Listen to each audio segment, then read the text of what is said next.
Sal ek hel toe gaan, as ek nou my vrou los en vir 'n jonger model inruil?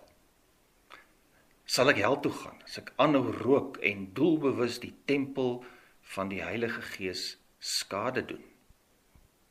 Sal ek hel toe gaan, as ek aan dobbelary en lotery deelneem, want ek het goeie rede, ek het immers nou dringend 'n geldelike uitkoms nodig en net miskien tref die geluk my dalk. Sal ek hel toe gaan, as ek selfmoord pleeg, want dinge word vir my nou net te veel. Geliefdes, hierdie vrae is algemene vrae, soms hardop, maar meestal dalk in ons agterkoppe.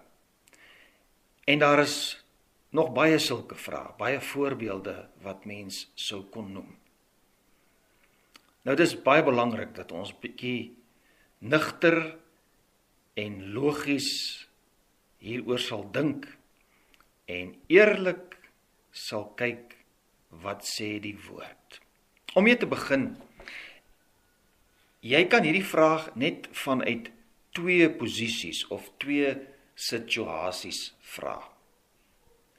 Of jy vra dit as 'n kind van God, of jy vra dit as iemand wat nie 'n kind van God is nie. Met ander woorde, jy is in Jesus, jy ken hom, of jy is buite Jesus. Dis al opsies, dis al moontlikhede. 1 Johannes 5 vers 12 stel dit so duidelik: wie die Seun het, het die lewe. Wie die Seun van God nie het nie, het nie die lewe nie. Nou as jy nie Jesus het nie, as jy nie in hom is nie, weet jy, dan moet ek vir jou in alle erns sê, jy is in elk geval onder die toorn en oordeel van God. Jy is in elk geval op pad na die ewige hel. En daarom kan ek net by jou pleit dat jy dringend tot besinning sal kom en dat jy tot Jesus sal roep vir redding. Ons het daai wonderlike belofte in Romeine 10 vers 13, want elkeen wat die naam van die Here aanroep, sal verlos word. Maar as jy in Jesus is, as jy 'n verloste mens is, dan is hierdie vraag, dis nou die vraag, sal ek hel toe gaan as ek dit doen of dat doen? Weet jy, dan is hierdie vraag eintlik 'n onlogiese, onvanpaste, byna 'n onsinnige, en ek sou ook wou sê 'n oneerbiedige, disrespekvolle vraag. Hoekom sê ek so? Wel, dit raak baie duidelik uit wat Paulus oor heiligmaking leer in byvoorbeeld Kolossense hoofstuk 3 en 4. Nou, ek het nie nou tyd om dit in geheel te lees of te bespreek nie, maar ek wil tog vir jou vra, gaan lees hierdie twee hoofstukke aandagtig deur. Ek gaan net kortliks 'n paar belangrike sake uitlig. As ons kyk hoe begin Paulus sy redenasie, en eintlik begin dit al in hoofstuk 2 vers 20, maar kom ons begin maar by hoofstuk 3 vers 1, dan sê hy, as julle dan saam met Christus opgewek is, streef na dit wat daarbo is, waar Christus aan die regterhand van God sit. Bedink die dinge daarbo, nie die dinge op aarde nie. Kan jy sien, Paulus het hier 'n absolute positiewe benadering. Hy praat hier met kinders van God. Hy vra nie die vraag van, nou wat sal my laat hel toe gaan nie. Nee, hy herinner kinders van God aan hulle nuwe status. Onthou net weer, kinders van God is mense wat in Jesus is. En omdat ons in hom is, beteken dit dat ons saam met hom gesterf het, en ook saam met hom opgewek is, tot 'n nuwe lewe. Ons het nou 'n nuwe lewe, 'n nuwe identiteit. En daarom die groot opdrag aan mense wat reeds kinders van God is, leef volgens jou nuwe status. Dis 'n hemelse status. Dis 'n hemelse identiteit en burgerskap. Dis die eerste groot saak om te verstaan. En dan nou prakties, om in lyn te leef, sê Paulus, met hierdie nuwe identiteit en hierdie nuwe werklikheid, sal vereis dat ek en jy party dinge moet aflê, los, hy gebruik ook die beeld van uittrek en doodmaak, uitroei. Ja, daar's party dinge wat ek en jy as kinders van God uit ons lewens moet uitroei. Vers 5, daarom moet julle daardie deel van julle wat op die aardse gerig is, doodmaak. En dan noem hy die dinge, onsedelikheid, onreinheid, welis en slegte begeertes, en ook gierigheid, baie belangrik, wat afgode diens is. En daarin herinner hy hulle, as gevolg van sulke dinge, hierdie tipe dinge, kom die toorn, die wraak van God, oor die seuns van die ongehoorsaamheid, mense wat in ongehoorsaamheid leef. Maar dan gaan hy nog verder, om dinge te noem waarvan ons ontslae moet raak, wat ons moet doodmaak, vers 8, maar raak ook julle van al hierdie dinge ontslae, woede, driftigheid, kwaadwilligheid, lastering en onwelvoeglike taal wat uit julle mond kom. Dis nou sommer hierdie vuil praatjies. Kan jy sien, as kind van God, moet jy van party dinge baie dringend ontslae raak. Maar dan aan die ander kant, moet ons ook positiewe dinge aantrek, aanleer, byvoeg in ons lewens, en ons sal daarby kom soos ons aangaan. Die groot punt om eers te verstaan is net, geliefde broer en suster, in Jesus Christus is jy 'n nuwe mens in God se oë. Daarom, wys dit met jou hele lewe. Jy sien, ons moet pas op vir 'n verkeerde vraag, soos die vraag, nou sal ek hel toe gaan as ek dit of dat doen. Die vraag is nie, hier, wat ek moet doen om eendag gered te word nie. Die vraag is nie, watse sonde kan ek nou maar doen, solank ek nou daarom net nie my verlossing verloor nie. Die vraag is ook nie, hoe ver kan ek die grense van God se genade uitrek, om hom daarom nie te kwaad te maak nie. Die vraag is ook nie meer, nou maar, hoeveel van die sonde kan ek daarom geniet, maar net nie te veel, sodat ek in die moeilikheid kom om my saligheid verloor nie. Prakties, die vraag mag nooit wees, nou, hoeveel keer kan ek nou maar die kerk bywoning nalaat, jy weet, kerk skiep, voordat God sy geduld met my gaan verloor nie. Vriende, dis eintlik skrikwekkend. As ons net hoegenaamd daaraan dink om te probeer onderhandel met God, in plat taal gesê, om nou maar deals te probeer maak met God. Nee, ons moet nie daaraan dink nie. Ons moet hoegenaamd nie met God probeer onderhandel om so onheilig as moontlik te probeer wees, maar daarom nog steeds as sy kind bekend te staan nie. Nee, kind van God. Die vraag moet positief wees. Die vraag wat God se kinders, wat ek en jy moet vra is, wat pas by my nuwe status as bevoorregte hemelse burger. As iemand wat oneindig dankbaar moet wees vir God se groot genade in my lewe.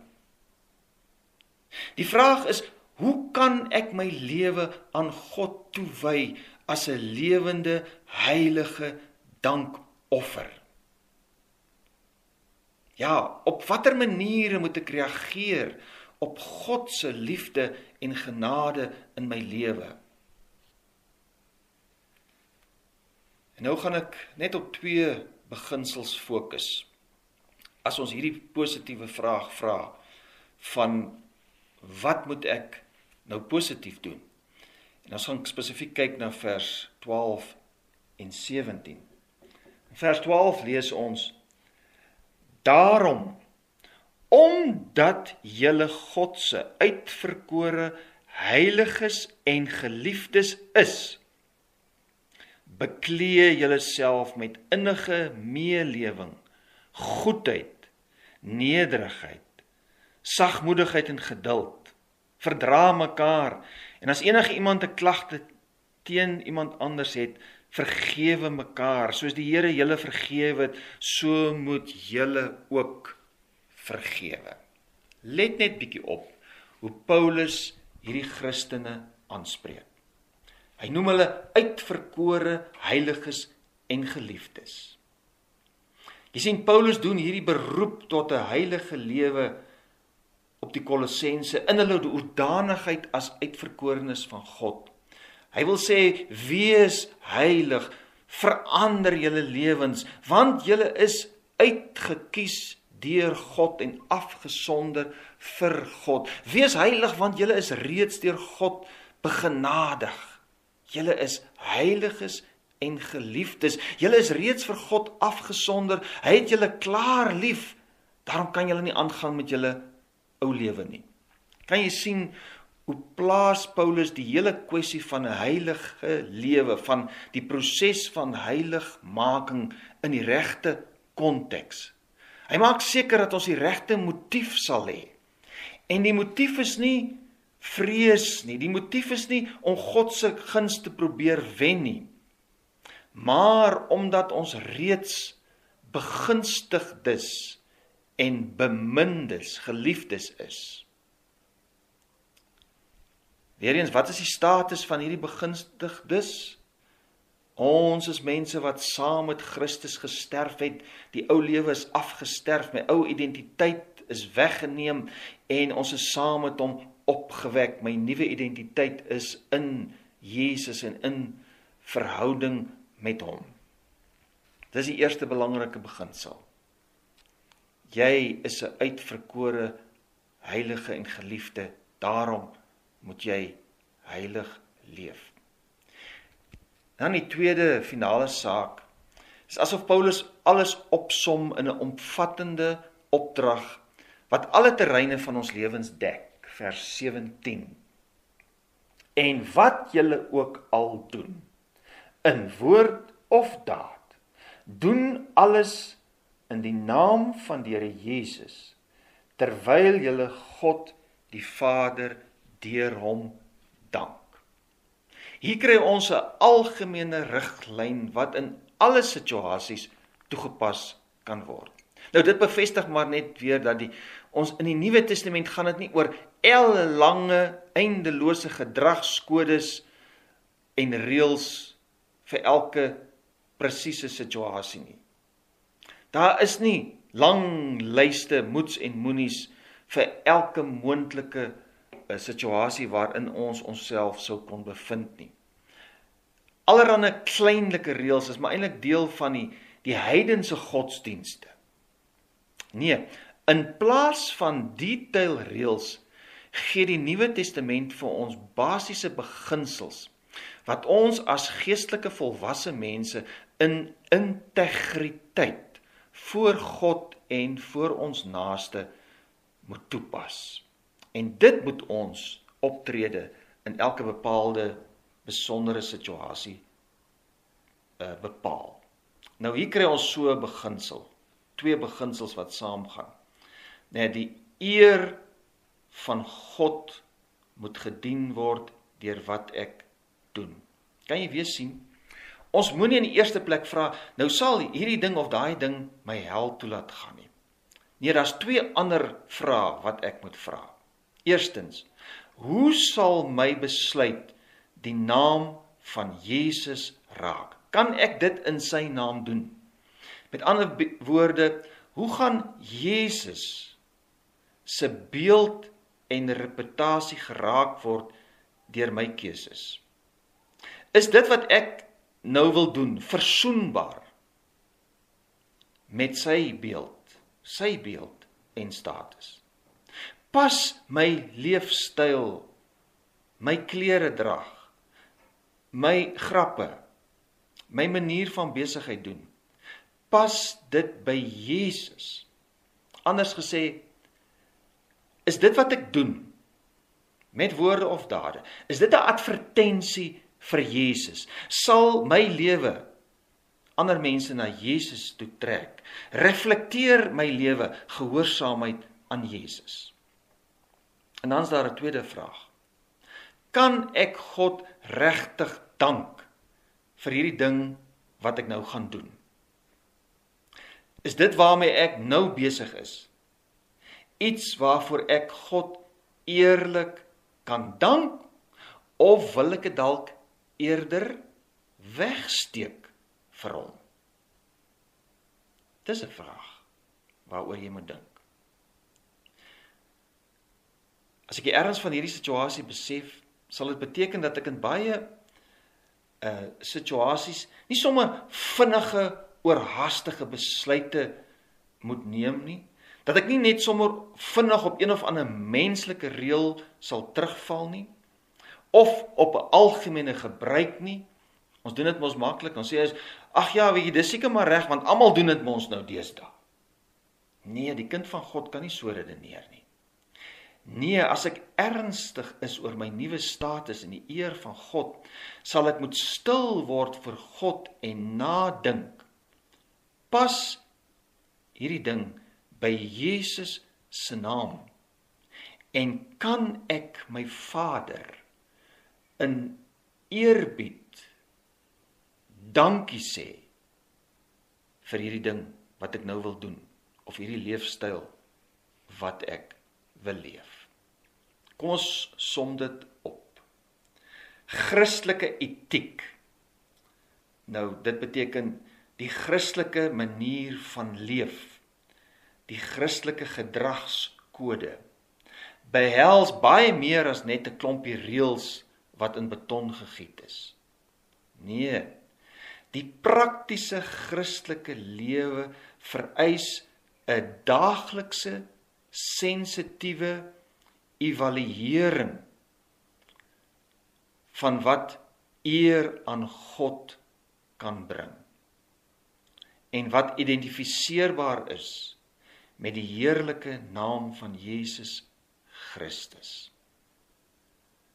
En daarom, om reg te leef as Christen, met ander woorde weer, Christelike etiek, kan net beoefen word vanuit 'n innige verhouding met God as my Vader, Jesus as my Here.